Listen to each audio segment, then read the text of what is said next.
Grand Touring Motorsports started as a social group of car enthusiasts, but we've expanded into all sorts of motorsports disciplines, and we want to share our stories with you. Years of racing, wrenching, and motorsports experience brings together a top-notch collection of knowledge and information through our podcast, Break Fix. Their mission for the last 17 years has been to increase awareness of energy-efficient and environmentally friendly vehicles. The Green Grand Prix's goal is to work towards making the Northeast a center for advanced vehicle technologies. This STEM program has brought in over 150 high school and university students from all over, and the focus is on technology, innovation, and new collaboration in the field of alternative fueled vehicles. With us tonight are Robert Gillespie and Jason Kellogg from the Green Grand Prix to share the evolution and future of this program and how you can get involved.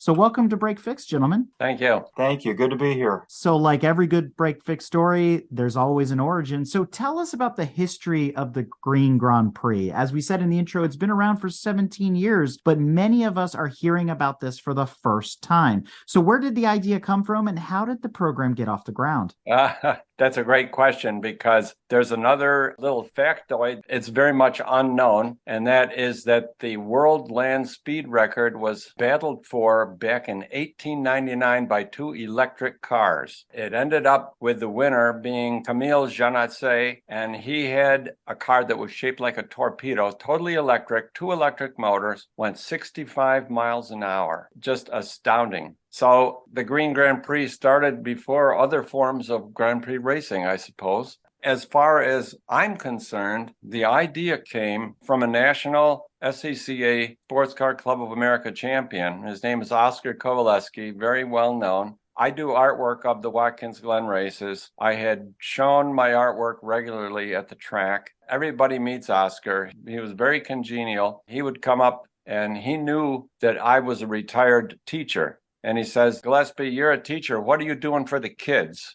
Well, I was just selling my artwork, trying to make a few bucks. And he kept saying this every year. Then there was an event in Saratoga called the Tour de Sol that was a mini version of a road rally done around a park that had electric vehicles and alternate fueled vehicles. It went belly up back in 2004. Well, I was a volunteer on the last Tour de Sol. When that was canceled the following year, I thought, well, maybe I could do something like that at Watkins Glen. Maybe I could bring together some organizations. I knew a lot of people in the Sports Car Club of America, people at the International Motor Racing Research Center, later the Seneca Lake Pure Waters Association, which was a charity, knocked heads together, and we decided that we could put together an event, which actually it started out being a static car display on the Watkins Glen courthouse lawn. We had 5 vehicles on display, and we were talking about doing laps around the old Watkins Glen circuit. Well, that never happened, but we began by having a road rally around the perimeter of Seneca Lake, which was about 80 miles. And we ran that for a few years. And then I think it was 2014, we were invited by the racetrack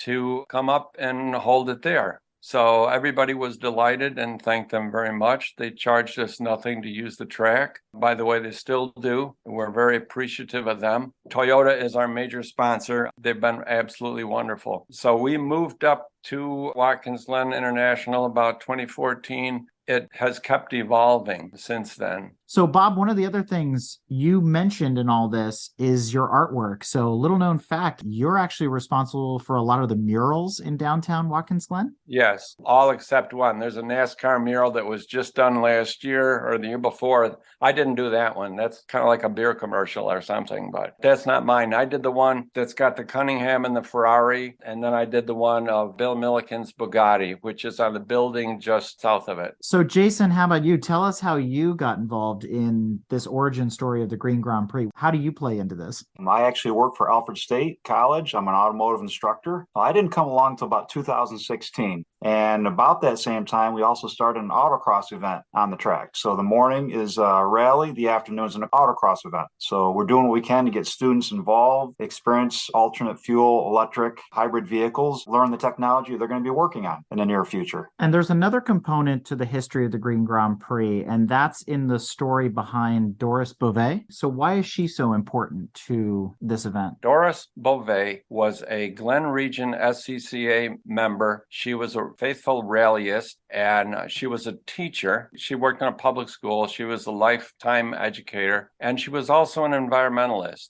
I found out about that foundation, found out about Doris Beauvais through a great friend of mine. His name is Dave Davies, and he's in the Glen region. So they have been sponsoring us forever.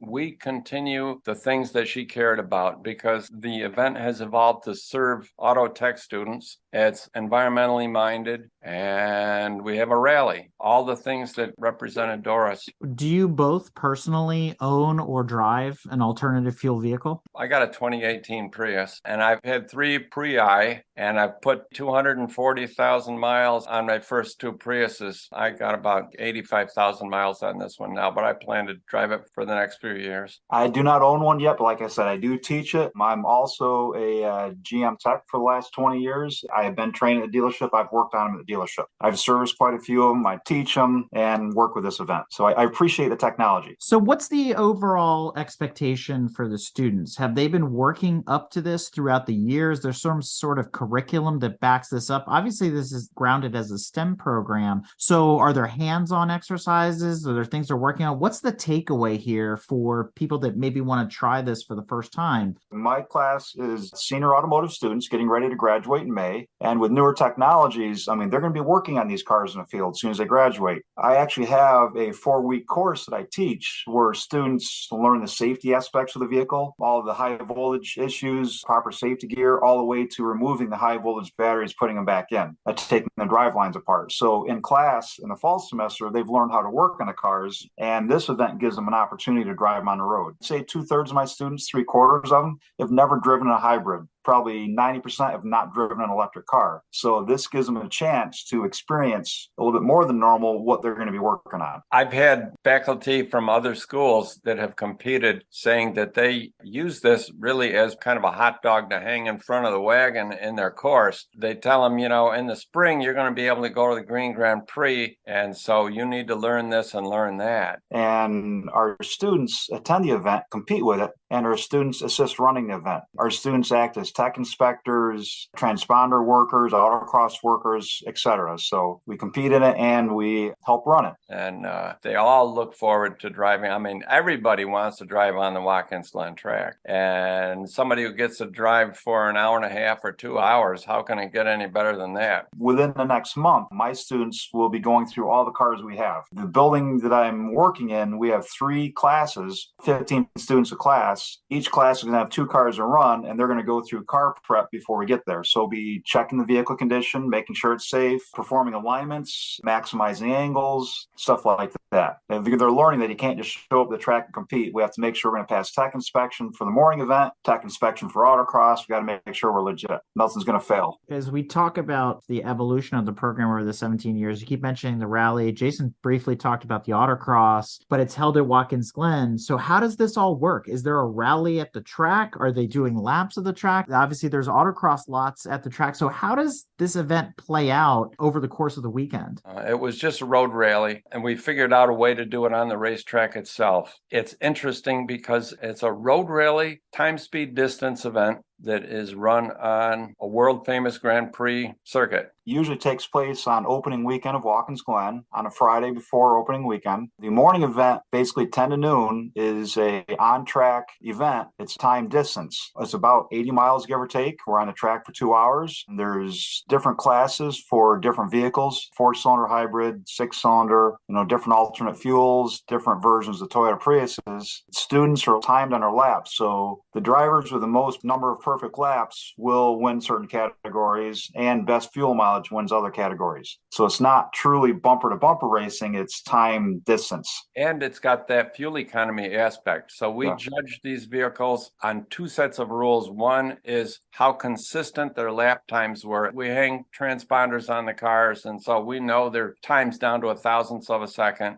And then also we can monitor their fuel economy. Most of the cars that are in the event have onboard computers that tell the miles per gallon. But if a car does not have an onboard computer, then we require them to top off their tank before and after the event. We can measure how many miles they traveled, and then from that we get to their fuel economy. So are you using Watkins Glen full course, the NASCAR variant? How is the rally laid out if you're using the track itself? For years, we used the NASCAR short track. Last year, we used the long course. Of course, that's got all the elevation changes, and it introduced a new challenge. This year, we're going to use the bus stop also. So we'll be using the whole thing. So is the idea then to maximize the fuel efficiency by, let's say, hypermiling or something like that? I'm trying to figure out what the perfect lap is. You guys mentioned that a couple of times. So how do you qualify that? For example, the average speed is limited to about 45 miles an hour. And the last few years, we've been announcing at the event what the speed's actually going to be to throw another challenge into it. Well, the elevation changes, you're allowed about a 10 mile an hour range difference. You can go uphill a little bit slower, downhill a little bit faster to gain speed to work your fuel mileage to your advantage, but we have to keep the lap times perfect. The morning event, we have a driver and a co-driver in the car. The co-driver can use a stopwatch, fix points around the track to help calculate their time, try to ensure the perfect lap. All of this has to be done on a single tank of fuel? Like there's no pit stops here, right? But they're still running for 2 hours straight. Well, they do have one pit stop, but that doesn't involve refueling. It's basically a potty break. But that pit stop has to measure 4 minutes exactly from the time they enter the pits until they're at the pit exit. Even the pit stop is a challenge. It's got to be done just right. Let's dig a little deeper now. So you talked about the cars themselves. Now, are these cars that are provided by, let's say, Toyota, or are these cars that the students have built sort of like a Formula SEAE type of program? So most of these cars are stock cars supplied by whoever's going to drive them. You know, if they can borrow them from their parents, if the school has them, whatever. For example, I'm representing Alfred State. We bring 6 cars that are street legal. We bring 3 Chevy Volts, 2012 to 2013, Toyota Prius, about 2010, a Ford Fusion, about 2009, and a Honda Insight. This year, we're trying to borrow a 2022 Rivian from a local person to run. So, you know, whatever you can get your hands on. In the past, we've had modified vehicles, different aero packages, other items, but usually lately they've been mostly stock, EVs, hybrids, alternate fuels. What do you consider alternate fuel? Is it a hydrogen car? Is diesel considered an alternate? What's in that list? When we used to run the cars around the lake, I think in the final year we had it, there were 8 different fuels that our entries had. I think that was the record, possibly 9. So we had a Stanley steamer. He didn't go the whole distance around the lake. He went maybe 20 miles. And we had a solar car, same story there. They didn't make it very far, but we said, sure, come on, and it'll be a photo op, you know, and then you can explain your project car to all the students, because really one of our goals was and is to expose the students to as many different technologies as possible and get them really interested in all kinds of things that might be considered offbeat right now, but who knows what the future holds. We did have a hydrogen-powered Toyota Prius from the Vermont Department of Conservation that worked on bottled hydrogen. We've had fuel cell cars. We've had, of course, regular hybrids, EVs, vegetable oil powered diesels. We had a wood chip car, but we had to blackball him early on because he was stealing the show. Nobody else wanted to know anything else. He was a magnet. He provided the eye candy. This wood powered car was very interesting and very entertaining, but totally impractical. Then there has to be some sort of limitation to this, let's call it competition. It's not a race, it's sort of a rally. Let's call it a competition. Let's say I've got a diesel, even if it's lowly VW diesel, something like that from 20 years ago. If I set the cruise control, the diesel's super efficient. It's like barely running at 45 miles an hour. And even on the hills of Watkins Glen with an automatic, the diesel's just going to build boost with the turbo, and it's still pretty efficient. So how do you do, what we would call in the racing world, some sort of balance of performance? Are there things that the drivers aren't allowed to do? What are some of the exceptions to the rules here? One thing is, like for diesels, we have different classes. So if we did have a diesel 4-cylinder, that'd be in its own class. It's not directly competing with a gas or an electric for fuel mileage. And there are rules. The events is designed lately for students, educate them about the vehicles. And most of the students, this is their first time on the track. So there's no drafting. Stay in the right-hand lane if you're passing, pass on the left-hand side. Don't just take all the apexes, respect traffic. So how are passes handled? Are they point buys? I know you talked about get in the right lane, pass on the left, but are you using like typical almost HPDE style passing rules, or how does that work? Basically, since we started running the boot last year, we have a standing rule. The boot's narrow with all the hills. There's no passing in the boot. Turn 1, we want single file also, but pretty much everything is fair for passing. To include the uphill S's from 2 to 4? They usually don't there. I would in a race car, but hey. And you've got to watch your mirrors also, because none of these cars have roll bars. They're just street legal cars. And this is a full SCCA time, speed, distance rally. And it's insured and sanctioned by the SCCA. Those are concerns we have to deal with. There is a tech inspection. The cars basically have to have safe tires, proper air pressures, lights, windshield wipers. For a stock class, there's a maximum limit on tire pressure. Obviously, higher pressure, less rolling resistance. You can't run 4 spare tires. You got to be street legal.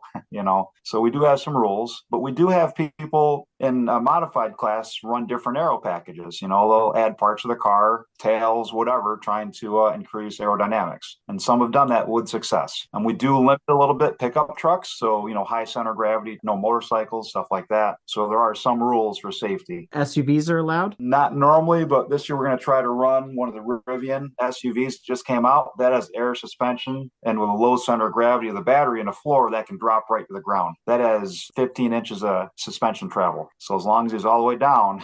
We have had SUVs before, mostly hybrids. For example, the Toyota RAV4 Prime got incredible fuel economy last year. I think it got something like 70 miles to the gallon off an SUV. It's unheard of. Of course, they were driving 45 miles an hour, but still, they're going uphill, down, and they had to manage everything just right in order to get that. And it becomes a game because you get instant feedback from these hybrids with the monitors that they have. It helps you drive it for maximum economy. So it's a challenge. Just so you know, when I'm there, I bring a college 15-passenger van, and I give students that are watching rides around the track during the event, staying out of people's way. So I think I get the worst fuel mileage.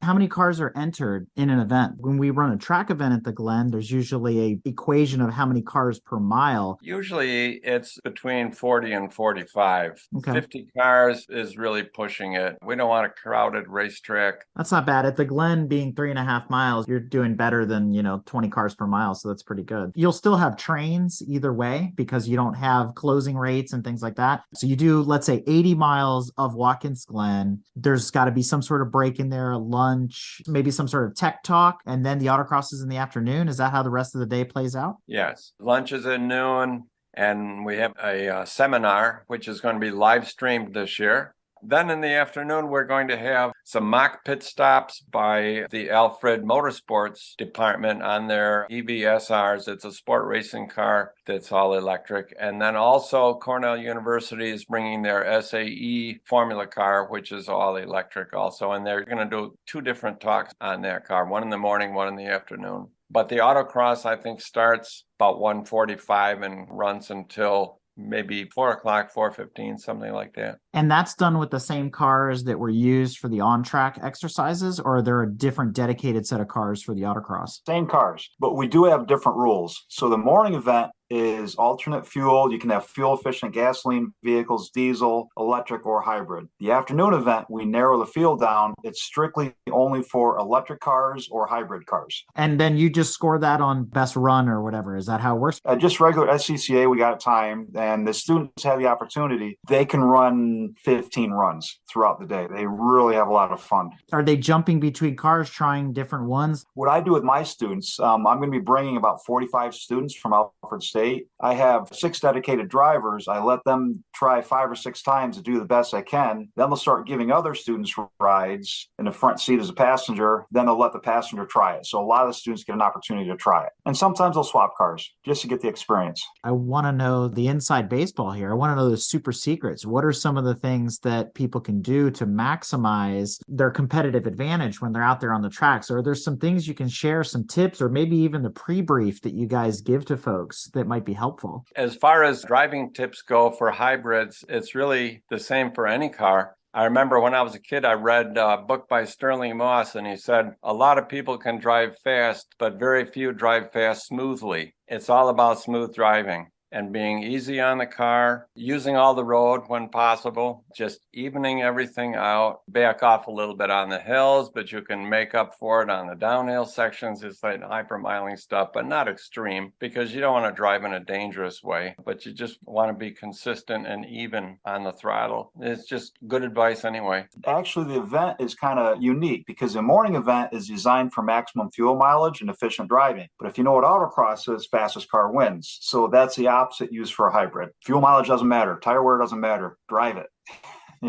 And we actually have our students practice a little bit ahead of time. We do a mock event. And then there's an awards dinner in the evening. So it's kind of an all-day affair, right? Yeah, we try to do it all in one day. As we kind of, let's say, wrap up the thought on this, how can people get involved? How can they help? What kind of help do you need? Do you need volunteers? Even looking to next year's program, there's a lot of logistics. Even after 17 years of repetitive success, there's a lot that goes into this. So how can people get involved and what can they do? I would say that if listeners know someone that's an educator, either in a high school or at a college, tell them about it, direct them to the website, have them watch the live stream. It's something that we want as many schools as possible to compete. It would be great if we had no room for private owners and it was all just entries from schools. Right now, as it is, I think we've got maybe 2/3 of our entries come from schools and 1/3 private owners of unusual vehicles. So, gentlemen, as we wrap out here, any final shout outs, promotions, or anything else you'd like to share that we didn't cover thus far? There's one big thing I'd like to mention, and that is that this is an event that could be replicated throughout the country. But what would be needed is a Sports Car Club of America chapter that's near a racetrack that has a good relationship with them,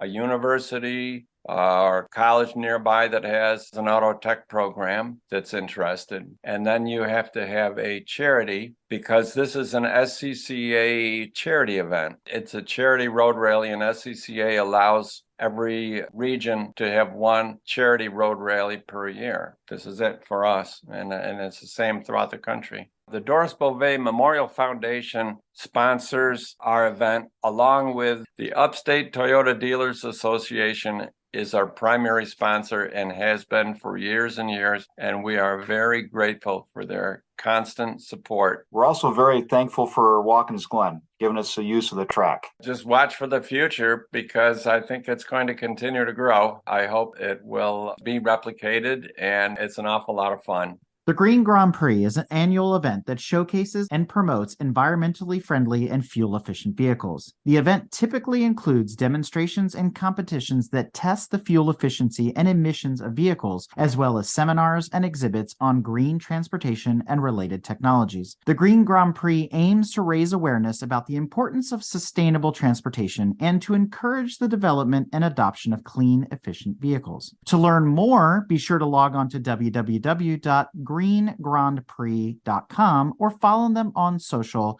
at Green Grand Prix Corporation on Facebook. Jason and Bob, I can't thank you enough for coming on Break Fix and sharing the history of the Green Grand Prix, getting people excited about this. I'm looking forward to being at this event in person and being able to relay back some of the stories and the antics and things that are going on with this. So very excited to be a part of this year and looking forward to seeing what happens next. Well, thank you very much. It's great to have you promoting our event. And this is something that people need to know more about and needs to be discovered. All right, gentlemen, thank you so much. Thank you, Eric. Thanks. See you later. If you like what you've heard and want to learn more about GTM, be sure to check us out on www.gtmotorsports.org. You can also find us on Instagram at Grand Touring Motorsports. Also, if you want to get involved or have suggestions for future shows, you can call or text us at 202-630-1770 or send us an email at crewchief@gtmotorsports.org. We'd love to hear from you. Hey everybody, Crew Chief Eric here. We really hope you enjoyed this episode of Break Fix, and we wanted to remind you that GTM remains a no annual fees organization, and our goal is to continue to bring you quality episodes like this one at no charge. As a loyal listener, please consider subscribing to our Patreon for bonus and behind-the-scenes content, extra goodies, and GTM swag. For as little as $2.50 a month, you can keep our developers, writers, editors, casters, and other volunteers fed on their strict diet of Fig Newtons, gummy bears, and Monster. Consider signing up for Patreon today at www.patreon.com/GT Motorsports. And remember, without fans, supporters, and members like you, none of this would be possible.